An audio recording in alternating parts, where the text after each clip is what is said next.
నమస్కారం అండి. మనం ఇప్పుడు అత్తలూరి విజయలక్ష్మి గారు రాసిన ఎదురుగాలి అనే కథను విందామా? మనస్వినికి శుభవార్త చెప్పడానికి మొబైల్ చేతిలోకి తీసుకోగానే మనస్విని కాలింగ్ అని స్క్రీన్ మీద కనిపిస్తూ ఫోన్ మోగింది. ప్రత్యూష పెదాల మీద చిరునవ్వు మెరిసింది. నేనే కాల్ చేయాలని మొబైల్ తీసుకున్నా, నీ ఫోన్ వచ్చింది. చెప్పక్క అంది ఆప్యాయంగా. ఏం చేస్తున్నావు? అర్జెంటుగా నాకు ఫేషియల్ చేయాలి, హెయిర్ స్ట్రైట్నింగ్ చేయాలి, అరగంటలో వస్తా, నీ పనులన్నీ పక్కన పెట్టేయి అంటూ ఫోన్ డిస్కనెక్ట్ చేసింది మనస్విని. కట్ చేస్తున్న జాకెట్ బట్టలు కత్తెర పక్కన పెట్టి లేచి కిచెన్లోకి వెళ్ళి అటుకుల ఉప్మా కోసం పచ్చిమిర్చి ఉల్లిపాయలు తరిగి పెట్టుకుని హాల్లోకి వచ్చి డ్రెస్సర్ మీద క్లెన్జింగ్ మిల్క్ స్క్రబ్బు వగైరా సామాగ్రి సిద్ధంగా పెట్టుకుంది. మనస్విని కోసం ఎదురు చూస్తూ కూర్చుంది. మనస్వినికి ఎప్పుడెప్పుడు ఆ వార్త చెప్పాలా అని ఎదురు చూస్తోంది ప్రత్యూష. ప్రత్యూషకి మనస్విని అంటే దేవతతో సమానం. ఇవాళ తను ఇలా స్వంత కాళ్ల మీద నిలబడి ఉండడానికి మనస్వినే కారణం. చిన్నప్పుడే తల్లిదండ్రులను కోల్పోయిన ప్రత్యూషని విశాఖపట్నంలో ఉండే మేనమామ దంపతులు పెంచారు. 10వ తరగతి అవగానే బాధ్యత వదిలించుకోవడానికి పెళ్లి చేశారు.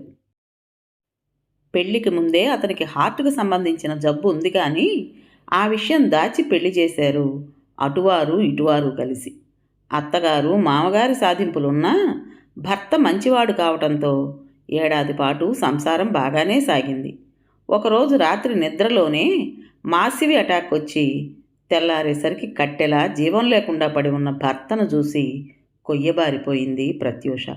అతని చావుకు కోడలే కారణమని, ఆమె జాతకం మంచిది కాదని అనేక రకాలుగా నిందించి ఆమెను ఇంటి నుంచి తరిమేశారు అత్తమామలు.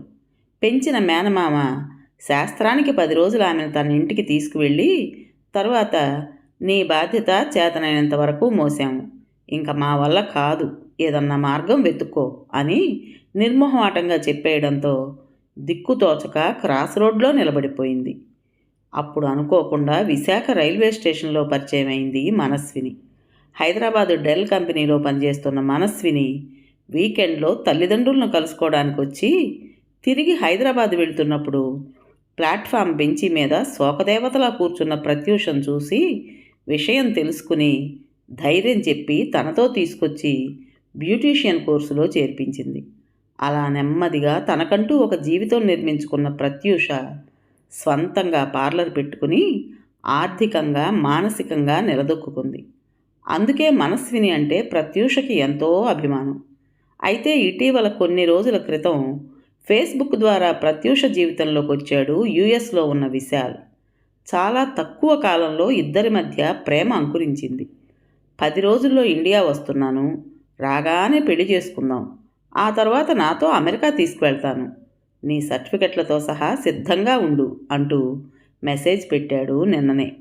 అప్పటినుంచి ప్రత్యూషకి ఆనందపు రెక్కలొచ్చినట్టుగా అనిపించి ఊహలలో తేలిపోతోంది.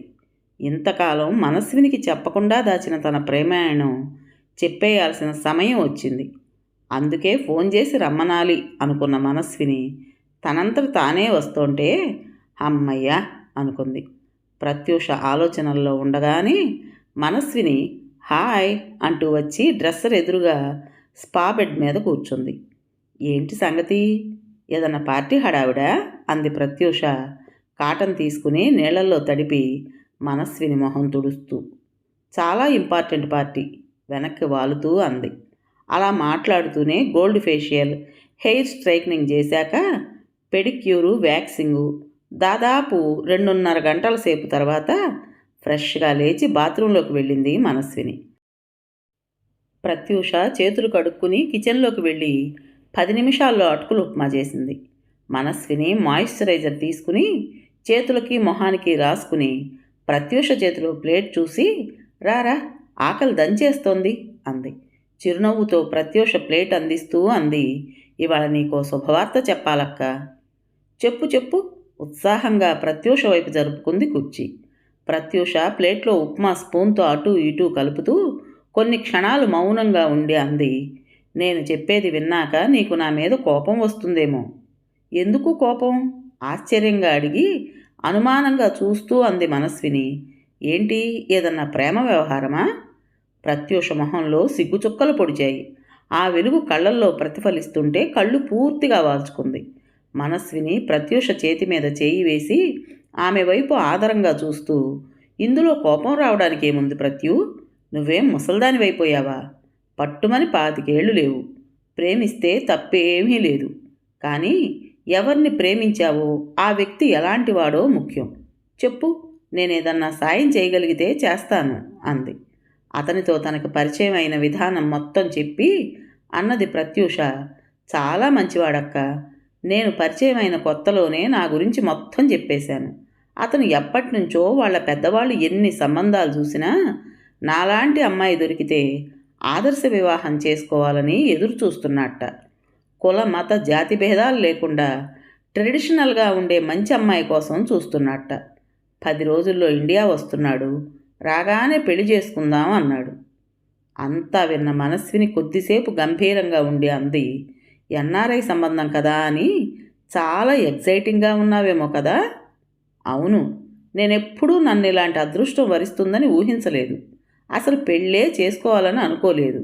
అలాంటిది అనూహ్యంగా ఇంతటి మహత్తర అవకాశం రావడం అదృష్టం కదా. ఎప్పటికైనా నాకు ఒక తోడు కావాలని అనిపిస్తుంది కదక్క. అప్పుడు ఇంత మంచివాడు దొరకాలి కదా. నువ్వు చెప్పేది 100% నిజం. కానీ ఫేస్బుక్ ద్వారా పరిచయమైన వ్యక్తిని గుడ్డిగా నమ్మడం అంటే మూర్ఖత్వం అవుతుందేమో ఆలోచించు ప్రత్యూష. ముఖతా పరిచయం అయ్యి కొంతకాలం స్నేహంగా కలిసి ఉన్న వాళ్ళనే నమ్మలేని రోజులివి. ప్రత్యూషకి మనస్విని అలా నెగిటివ్గా మాట్లాడడం నచ్చలేదు. తనని ప్రోత్సహించి ఉత్సాహపరుస్తుంది అనుకుంది. మనసారా దీవిస్తుంది అనుకుంది. కానీ ఇలా మాట్లాడుతుందేమిటి? అసంతృప్తిగా చూసింది. ఆమె చూపులో భావం గమనించిన మనస్విని ప్రేమగా నవ్వి అంది, ఏంటి 35 ఏళ్ళు వచ్చి కూడా పెళ్ళి పెటాకులు లేని ఈవిడికి ప్రేమంటే ఏం తెలుసు అనుకుంటున్నావా? సరే, నీకో కథ చెప్తా, విని నిర్ణయించుకో. అబ్బా, ఈవిడ ఇప్పుడు విషాదగాథలు చెప్తుంది కాబోలు అనుకుంటూ ప్రత్యూష ఆసక్తి లేకున్నా మనస్విని బాధపడుతుందని వినసాగింది. నాకప్పుడు 20 ఏళ్ళు, డిగ్రీ 2nd ఇయర్. మాది లోయర్ మిడిల్ క్లాస్ ఫ్యామిలీ. అక్క, అన్నయ్య, నేను, తమ్ముడు. అందరినీ డిగ్రీ వరకు చదివిస్తాను. ఉద్యోగాలు చేసుకుని ఎవరి కాళ్ళ మీద వాళ్ళు బతకండి అన్నారు మా ఫాదర్. అక్క అలాగే డిగ్రీ పాస్ అయి తన క్లాస్మేట్ని పెళ్లి చేసుకుని వెళ్ళిపోయింది. మాది కో ఎడ్యుకేషన్. ప్రశాంత్ నా క్లాస్మేట్. మేమిద్దరం మంచి ఫ్రెండ్స్. ఒకళ్ళింటికి ఒకళ్ళు తరచూ వస్తూ పోతుండేవాళ్ళం. ప్రశాంత్ అన్నయ్య హేమంత్ యుఎస్లో మంచి కంపెనీలో ఉండేవాడు. ఒకసారి సెలవులకు వచ్చాడు. అప్పుడు మా ఇద్దరికీ పరిచయం అయింది. నాలోని అణకువ, అమాయకత్వం హేమంత్కు నచ్చాయని నన్ను పెళ్లి చేసుకుంటానని చెప్పాడు. నేను సంభ్రమాశ్చర్యాల నుంచి తేరుకునేలోగానే అతను అమ్మా నాన్నలతో మాట్లాడటం, వాళ్ళు ఒప్పుకోవడం అంతా కలలోలాగా చకచకా జరిగిపోయింది. ఏం జరుగుతుందో తెలిసేలోగా ఏడుకొండలవాడి సాక్షిగా హేమంతు నా మెడలో 3 ముళ్ళు వేయడం, అతని చేయి పట్టుకుని నేను అంతర్జాతీయ విమానాశ్రయానికి నడవడం, విమానం ఎక్కడం జరిగింది. నన్ను ఏం చూసి పెళ్లి చేసుకున్నారు? నేను అందగత్తెని కాను, డిగ్రీ కూడా పూర్తి చేయలేదు, ఆస్తిపాస్తులు లేవు. అడిగాను విమానంలో అతని పక్కన కూర్చుని, అతని అందానికి హుందాతనానికి మురిసిపోతూ. నాకు అవన్నీ ఉన్నవాళ్ళు అవసరం లేదు, ఎవరూ లేనివాళ్లే కావాలి అనుకున్నాను. ఆదర్శ వివాహం చేసుకోవాలి అనుకున్నాను, చేసుకున్నాను. అనవసర విషయాలు ఆలోచించి మనసు పాడు చేసుకోకు. Be happy. నువ్వు ఉండబోయేది అమెరికా. తెలుసుగా అమెరికా అంటే? ఎంతోమంది కలలు కనే స్వర్గం. ఆ స్వర్గానికి నిన్ను తీసుకువెళ్తున్నా. అక్కడ నువ్వు గడపబోయే అందమైన జీవితం గురించి కలలు కను అన్నాడు. కాలిఫోర్నియా ఇంటర్నేషనల్ ఎయిర్పోర్ట్లో ల్యాండ్ అవగానే నా కళ్ళు చెదిరిపోయాయి. రెప్పవాల్చడం మర్చిపోయిన దానిలా, నడిస్తే పాదాలకున్న దుమ్ము ఎక్కడ నేలకంటుకుని మెరుపు కోల్పోతుందో, ఎక్కడ ముట్టుకుంటే నా చేతికున్న మట్టి తగిలి మచ్చలు పడుతుందో అన్నట్టు స్థాణువులా నిలబడిపోయాను. ఏంటి అలా నిలబడ్డావు? కమాన్ మూవ్ అన్నాడు అతను పెద్ద పెద్ద సూట్ కేసులు లాగుతూ. ఉలిక్కిపడి అతి నెమ్మదిగా అడుగు వేశాను. Skin tight grey colour skirt, white shirt వేసుకుని జుట్టు భుజం మీద పడుతుంటే నవ్వుతూ డ్రైవింగ్ సీట్లోంచి లేచి వచ్చిన ఒక అమెరికన్ అమ్మాయి హేమంత్ని కౌగలించుకుని హాయ్ అంది. హేమంత్ ఆమె నుదుటి మీద ముద్దు పెట్టుకుని hi darling, how are you అన్నాడు. నా వైపు చూసి షీజ్ ఇసాబెల్లా అన్నాడు హేమంత్. ఎవరీమే? నేను ఆలోచిస్తుండగానే ఇసాబెల్లా అతనికి సాయం చేస్తే ఇద్దరూ కలిసి సూట్ కేసులన్నీ కారు డిక్కీలో పెట్టారు. కూర్చో అన్నాడు ఇసాబెల్లా పక్కన ప్యాసింజర్ సీట్లో కూర్చుంటూ. ఇసాబెల్లా డ్రైవింగ్ చేసింది. 3/4 గంట తర్వాత కారు అతి ప్రశాంతంగా ఉన్న ఒక కాలనీలో ఆగడం, గరాజ్ డోర్ దానంతట అది తెరుచుకోవడం, కారు పెద్ద గరాజులోకి సునాయాసంగా వెళ్ళిపోవడం విస్మయంగా చూస్తూ ఉండిపోయాను. కమాన్ అంటూ ఇసాబెల్లా నా చేయి పట్టుకుని లోపలికి తీసుకువెళ్ళింది.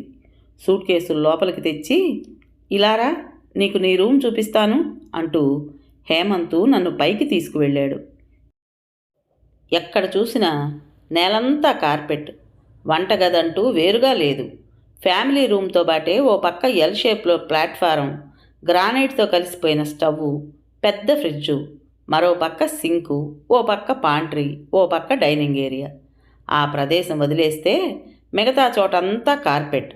పైకి తీసుకువెళ్ళి ఒక రూమ్ చూపించి ఇది నీ రూము అన్నాడు. నా రూమా? ఆశ్చర్యంగా చూసేలోగా అతను కిందికి వెళ్ళడానికి మెట్లు దిగుతున్నాడు. నేను లోపలికి వెళ్ళాను. మెత్తటి కార్పెట్, డబుల్ కాట్, ఒక డ్రెస్సరు, బాత్రూమ్. నా రూమ్ అంటాడేంటి? ఇద్దరిది ఒకటి కాదా? ఈ దేశంలో అందరికీ తలా ఒక రూమ్ ఉంటుందేమో ఆలోచిస్తూ నిలబడిపోయాను. ఇంద్రభవనం లాంటి ఇల్లు, ఆ ప్రశాంతత, అద్దాల్లోంచి కనిపిస్తున్న బ్యాక్యార్డ్లో ఉన్న మొక్కలు, విశాలమైన ఆకాశం, మేఘాలను ఉరుసుకుంటూ వెళ్తూ నిప్పురవ్వలు రాలుస్తున్నట్టున్న విమానాలు చూస్తుంటే నేను వింత ప్రపంచంలోకి వచ్చి పడినట్టు అనిపించసాగింది. అతి సాధారణంగా బతుకుతున్న నన్ను ఏదో అదృశ్య హస్తం హఠాత్తుగా ఎక్కడో విసిరేసింది. ఇదేంటి? ఇంత పెద్ద ఇల్లు, ఈ అందమైన ల్యాను, పెద్ద పడవలాంటి కారు, ఏసీ, ప్రత్యేకమైన గది. ఇది కళా? ఈ ఇంట్లో అద్దాల కిటికీ దగ్గర నిలబడి ఒక అద్భుతమైన దృశ్యాన్ని చూస్తున్నది నేనేనా? నేను రెడీ అయి వచ్చేసరికి హేమంతు, ఇసాబెల్లా డైనింగ్ టేబుల్ దగ్గర పక్కపక్క కుర్చీల్లో కూర్చుని నవ్వుతూ కబుర్లు చెప్పుకుంటూ శాండ్విచెస్ తింటున్నారు. నన్ను చూసిన ఇసాబెల్లా హాయ్ అంటూ యు లైక్ శాండ్విచెస్ అని అడిగింది. నేను హేమంత్ వైపు చూశాను. నాన్ వెజ్ తింటావా అడిగాడు. లేదన్నట్టు తలూపాను. అయితే అదిగో బ్రెడ్, అక్కడే టోస్టర్ ఉంది, ఫ్రిడ్జ్లో బటర్ ఉంది. నేను బ్రెడ్ టోస్ట్ తీసుకుని డైనింగ్ టేబుల్ దగ్గరకు వెళ్ళి కుర్చీలో కూర్చున్నాను. నేను అలా కూర్చోగానే ఇద్దరూ ఒకరినొకరు చూసుకున్నారు. ఆ చూపులో భావం అర్థం కాలేదు. టోస్ట్ తింటూ అడిగాను హేమంత్ని, ఈవిడ మన ఇంట్లోనే ఉంటుందా? వంట మనిషా? హేమంతు ఆశ్చర్యంగా ఆమెను చూశాడు. ఆవిడ వంట మనిషిలా కనిపిస్తోందా నీకు? ఆ స్వరంలోని సీరియస్నెస్కి కొంచెం బెదురుతూ సారీ అన్నాను.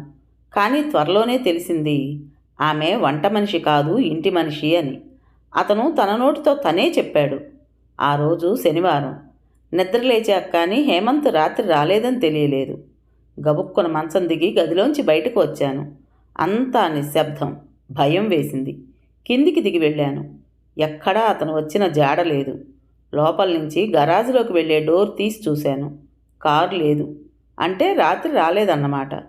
ఎందుకు రాలేదో? ఎక్కడికి వెళ్ళి ఉంటాడు? ఎవరిని అడగాలి, ఏమని అడగాలి? అసలు ఎవరున్నారని చుట్టుపక్కల? ఇంతవరకు నేను గడప దాటి బయటికి వెళ్ళలేదు. ఆ రోజు వచ్చాక కాఫీ కలుపుకుని డైనింగ్ టేబుల్ దగ్గర కూర్చుని తాగుతూ అద్దాల్లోంచి బ్యాక్యార్డ్ అందాలు చూస్తూ కూర్చున్నాను. స్ప్లింకర్సు వాటి దారిన అవే టైం ప్రకారం ఆన్ అవుతాయి. జల్లులు జల్లులుగా గడ్డిని తడుపుతున్న నీటిధారలు చూస్తూ ఆలోచిస్తుంటే ఏదో భయం ఒళ్ళంతా పాకుతున్నట్టుగా అనిపించింది. ఇతనికి ఏం కాలేదు కదా? ఆ రోజంతా కళ్ళు గుమ్మానికి అతికించి ఎదురు చూశాను. ఆ రోజు, మర్నాడు, 2, 3, 4, వారం 10 రోజులు గడిచాయి. భయం, నిస్సహాయత, దుఃఖం, అనేక భావాలు నన్ను అస్థిమితం చేశాయి. బయటికి వెళ్ళి చూడాలంటే ఎటు వెళ్లాలో అర్థం కాలేదు. సెక్యూరిటీ లాక్ ఉంటుంది. నేను డోర్ తీసిందాకా నువ్వు బయటికి వెళ్ళొద్దు.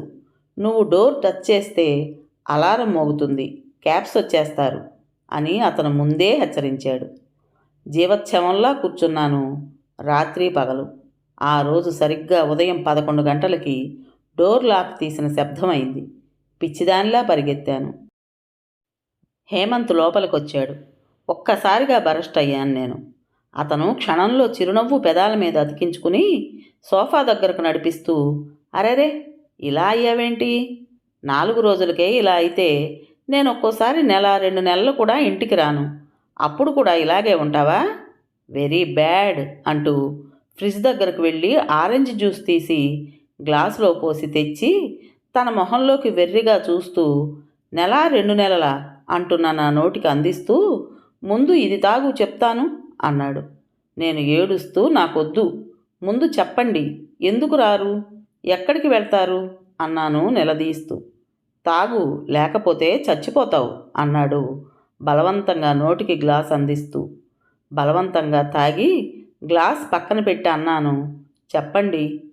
అతను సోఫాలో వెనక్కి వాలి కూర్చుంటూ, నేను ఎక్కడికి వెళ్ళాను అని నీ క్వశ్చన్, అవునా అన్నాడు. అప్పటిదాకా ఉగ్గపట్టుకున్న దుఃఖం ఒక్కసారిగా ఎగసింది. బావురుమంటూ అతన్ని చుట్టేసి అన్నాను, నాకు భయం వేసింది. మీరలా చెప్పా చేయకుండా ఇన్నాళ్ళు వెళ్ళిపోతే ఏమయ్యారనుకోను, ఎవరిని అడగను, నాకెవరు తెలుసనిక్కడ? కనీసం ఈ ఇంట్లో ఫోన్ కూడా లేదు. నేనేమైపోతాను? ఎందుకు అలా వెళ్ళారు? ఆఫీస్ పని ఏదన్నా ఉంటే నాకు చెప్పెళ్ళొచ్చుగా అంటూ వెక్కి వెక్కి ఏడవసాగాను. ఏడు పాపు చెప్తాను. నేను చెప్పేది విన్నాక ఇంకా ఎప్పుడూ నీ నోటి నుంచి ప్రశ్నలు వినిపించకూడదు అంటూ నెమ్మదిగా చెప్పసాగాడు. అతని నోటి నుంచి వస్తున్న ఒక్కో అక్షరం ఒక్కో బాకులా గుండెల్లో గుచ్చుకుంటుంటే స్థాణువులా కూర్చున్నాను. అతను చెప్పదలుచుకున్నదంతా చెప్పి అన్నాడు, సో నాకు ఇలా పార్ట్ టైం వైఫ్గా మెయిడ్గా ఉంటూ కమ్మటి ఇండియన్ భోజనం వండి పెట్టడానికి నీలాంటి అమాయకురాలు, వినయం అణకువ ఉండి ఆస్తి లేని అమ్మాయి అయితే నోరు మూసుకుని భరిస్తుందని నిన్ను చేసుకున్నాను. ఈ దేశంలో బోలెడంత డబ్బు ఉంటుంది, అన్ని రకాల విలాసాలు ఉంటాయి.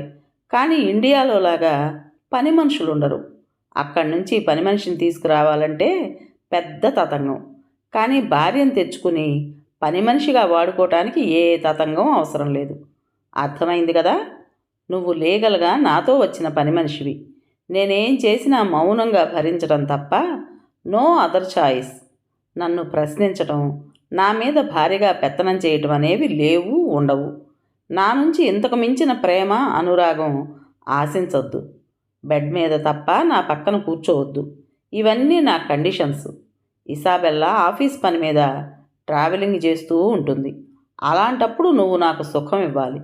ఇది నా ఆదర్శ వివాహం వెనకాల నేను వేసుకున్న స్కెచ్. దీనివల్ల నీకు నష్టం, కష్టం ఏమీ ఉండవు.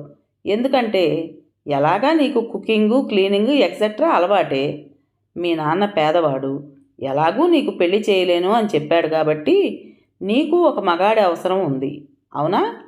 రోజూ కాకపోయినా అప్పుడప్పుడు నీ శారీరక అవసరాలు నేను తీరుస్తాను. హాయిగా జీవితాంతం సుఖంగా తిండికి బట్టకి లోటు లేకుండా ఉంటావు. నిశ్శబ్దంగా ఉన్న ఆ పరిసరాలలో అతని స్వరం రంపపు చప్పుడులా ఉంది. ఆ మాటలు గుండెనే కాక అణువణువు ముక్కలు ముక్కలుగా కోస్తున్నట్టు అసహ్యంగా అనిపిస్తుంటే కుప్పకూలిపోయాను. ప్రత్యూష ఒళ్ళంతా జల్దరించింది. భయంతో వణికిపోతూ మనస్విని చేయి గట్టిగా పట్టుకుంది. అప్పుడు అనిపించింది, ఇదేనా స్వర్గం అంటే? ఎన్ని ఆశలు, ఎన్ని ఊహలు ఏమయ్యాయి? మనస్విని చెప్పసాగింది, ఈ స్వర్గం పేరు ఎండమావి. దేశం కాని దేశంలో నా అనేవాళ్ళు లేని చోట తోడనుకున్నవాడు, నీడగా ఉంటాను అన్నవాడు ఇప్పుడు తనది కేవలం పాము పడగని నీడనిచ్చినట్టే ఇచ్చి కాటేస్తానని బరితెగించి చెప్తున్నాడు. ఇప్పుడు నేనేమీ చేయలేనన్న నమ్మకంతో కదా? నిజంగానే నేనేమీ చేయలేనా? యాంత్రికంగా పనులు చేస్తున్నా నా మెదడు ఆలోచించటం మానలేదు. 4 రోజులు 4 యుగాలుగా గడిచాయి. అతని దైహిక వాంఛ తీర్చుకోవడం, గదిలోకి వెళ్ళి తలుపులు వేసుకోవడం. ఆ గదిలోకి నాకు అనుమతి లేదు. ఇసాబెల్లా వచ్చినప్పుడు ఇద్దరూ ఆ గదిలో పడుకుంటారట. ఒక ఆడది అందుబాటులో ఉంది. దాని మీద తనకి సర్వహక్కులు ఉన్నాయి కాబట్టి ఆమెను యథేచ్ఛగా అనుభవిస్తున్నాడు. ఆమె తనకి సేవకురాలు, అన్ని సేవలు చేయాలి, అది కూడా ప్రశ్నించకుండా. అతను విధించిన ఆ అత్యంత కఠినమైన కట్టుబాటును భరించలేకపోయాను. ఎలా బయటపడ్డావక్క? ప్రత్యూష ప్రశ్నకి నవ్వింది మనస్విని. ఒక్కోసారి ఆ దేవుడే మనకు ధైర్యం ఇస్తాడు, మనోబలం ఇస్తాడు. అప్పుడు నాకు ఆ దేవుడే ఇచ్చాడు ఆ శక్తి. అవసరమైతే మన అరచేయే ఆయుధంగా మారుతుంది ఆత్మరక్షణ కోసం. ఆ రోజు కూడా శనివారం. అతను ఆలస్యంగా లేచాడు. అప్పటికే నేను లేచి ఇడ్లీ చట్నీ చేశాను. అతను ఫోన్ మాట్లాడుతూ కిందికి దిగొచ్చాడు. అతను మాట్లాడుతున్న తీరు, ఆ మొహంలో కనిపిస్తున్న రొమాంటిక్ వెలుగు అతను ఎవరితో మాట్లాడుతున్నాడో తెలుస్తోంది. 2 నిమిషాలు మాట్లాడటం అయ్యాక నేను ఇడ్లీ ప్లేట్లో వేసి అతని చేతికి ఇస్తూ అప్పటికే టేబుల్ మీద పెట్టిన ఒక కాగితం ఇచ్చాను. ఏంటిది? అడిగాడు. చూడండి తెలుస్తుంది. అతను నొసలు చిట్లించి చదవసాగాడు. కాగితం విసిరేసి గట్టిగా అరిచాడు. నాన్సెన్స్! నా ఇంట్లో ఉంటూ నా తిండి తింటూ నాకు బిల్స్ ఇస్తావా? How dare you are! నేను కింద పడిన కాగితం తీసి నీటుగా మడిచి పట్టుకుని, నేను విన్నంతవరకు ఈ దేశంలో ఎవరికైనా గంటకి ఇంత అని రేటు ఫిక్స్ చేస్తారని తెలిసింది. మీరు నన్ను ఎలాగా పని మనిషి అని డిక్లేర్ చేశారు కాబట్టి నేను కూడా అలాగే ఫిక్స్ అయ్యాను. ఇక్కడ మరి రేట్స్ సంగతి నాకు తెలియదు కాబట్టి నా శ్రమకి ఇంత అని నేనే ఖరీదు కట్టాను. ఉదయం లేచిన దగ్గర నుంచి కాఫీ కాయడం, టిఫిన్ చేయడం, వంట చేయడం, మీకు అన్నీ అందించటం, క్లీనింగు, వాషింగు, ఇవన్నిటితో పాటు నెలకి ఎంత లేదన్నా కనీసం 5-6 రాత్రులు మీకు సుఖం ఇస్తున్నా కాబట్టి అన్నిటికీ కలిపి బిల్లిచ్చాను. ఇప్పటికి నేను ఇక్కడికి వచ్చి 2 నెలలు దాటి 3వ నెలలోకి ప్రవేశించాను. సో 2 నెలల జీతం నెలకి 4,000 చొప్పున $8,000 నాకు ఇస్తే మీకు ఇవాళ లంచ్, డిన్నరు, పడక సుఖం. నా మాట పూర్తి అవ్వకుండానే అతని చేయి విసురుగా లేచింది. అది చెంప తాకేలోగా ఆ చేతిని గట్టిగా పట్టుకుని కళ్ళల్లో నిప్పులు రాలుస్తూ అన్నాను. నాకు జీవితంలో విజయం తప్ప ఓటమి తెలియదు. ఇక్కడి నుంచి నేను బయటికి వెళ్ళలేనని నీ ధీమా కదా? నేను తలుచుకుంటే నువ్వు కాదు కదా, దేవుడు అడ్డు నిలిచినా వెళ్ళగలను. కానీ వెళ్ళను. ఇక్కడే ఉండి నేనేమిటో నీకు తెలియజేస్తాను. ఈ క్షణం నుంచి ప్రతి క్షణం నీ గుండెల్లో నిద్రపోతాను. ఖబర్దార్! ఆడదంటే మూరెడు తాడుతో, గుప్పెడు సెంటిమెంట్తో కట్టేసి ఉంచే కుక్క కాదురా. ఆడదంటే ఏంటో నీకు తెలిసేలా చేస్తాను అని అక్కడి నుంచి పైకి వెళ్ళిపోయాను. అమ్మో! ప్రత్యూష చేయి గుండెల మీదకి వెళ్ళింది. కళ్ళు పెద్దవి చేసి చూసింది. నేను అనూహ్యంగా అలా ఎదురు తిరిగేసరికి అతను కుక్కిన పేనయ్యాడు. అప్పటికే భార్యగా అతని జీవితంలోకి వచ్చిన ఇసాబెల్లాకు కూడా నేను తన కజిన్ అని, ఇంట్లో పని బాటలకుంటుందని తీసుకొచ్చానని చెప్పాడు. అతని ప్లాను రివర్స్ అయింది. నన్ను అతను ఏ వీసా మీద తీసుకువెళ్ళాడో నాకు తెలియదు. తెలుసుకునే ప్రయత్నం చేయకుండా గుడ్డిగా గుళ్ళో పెళ్లి చేసుకుని తీసుకువెళ్ళగానే నమ్మి వెళ్ళాను. ఇప్పుడు కొరకరాని కొయ్యి అయ్యాను. ఈ సంగతి ఇసాబెల్లాకి తెలిస్తే చాలా పెద్ద సమస్య అవుతుంది. కోర్టుకు వెళితే అక్కడ ఒక పట్టాన తేలే వ్యవహారం కాదు, చాలా పెద్ద ఇష్యూ చేస్తారు. అతని ఆస్తి మొత్తం కరిగిపోతుంది లాయర్ ఫీజులకి. అందుకే కాళ్ళబేరానికి వచ్చి నా చదువుకి, తిండికి కొంత అమౌంట్ డిపాజిట్ చేసి నన్ను ఇండియా పంపించాడు. ఇది నా కథ. ఇప్పుడు ఆలోచించుకో. అందరికీ ఇలాగే జరుగుతుందని అనను, కానీ ఆలోచించి అడుగు వేయమని శ్రేయోభిలాషిగా చెప్తున్నాను. నువ్వు ఆలోచించు అని ముగించింది మనస్విని. మనస్విని వెళ్ళిపోయాక కూడా ఎంత వదిలించుకున్నా వదలని ఆలోచనలు ఆమెను ఆ రోజంతా వెంటాడుతూ మస్తిష్కంలో తుఫాను సృష్టించాయి. అనేక భయాలతో పాటు ఎక్కడో ఒక చిన్న ఆశల మొక్కలు కూడా చిగురించసాగాయి. అమెరికా భూతల స్వర్గం, ఆధునిక యువతీ యువకుల మెరుపు కల. ఎన్ని పూజలు చేస్తే మాత్రం ఈ అదృష్టం వరిస్తుంది, పైగా తనలాంటి అమ్మాయికి. జీవితంలో ఆల్రెడీ ఒకసారి పరాజయం కలిగాక మళ్ళీ అలాగే జరుగుతుందా? ఏమో, ఎవరు చెప్పగలరు? కాలం కర్మం కలిసి రాకపోతే చేతిలో తాడే పామై కరుస్తుందట.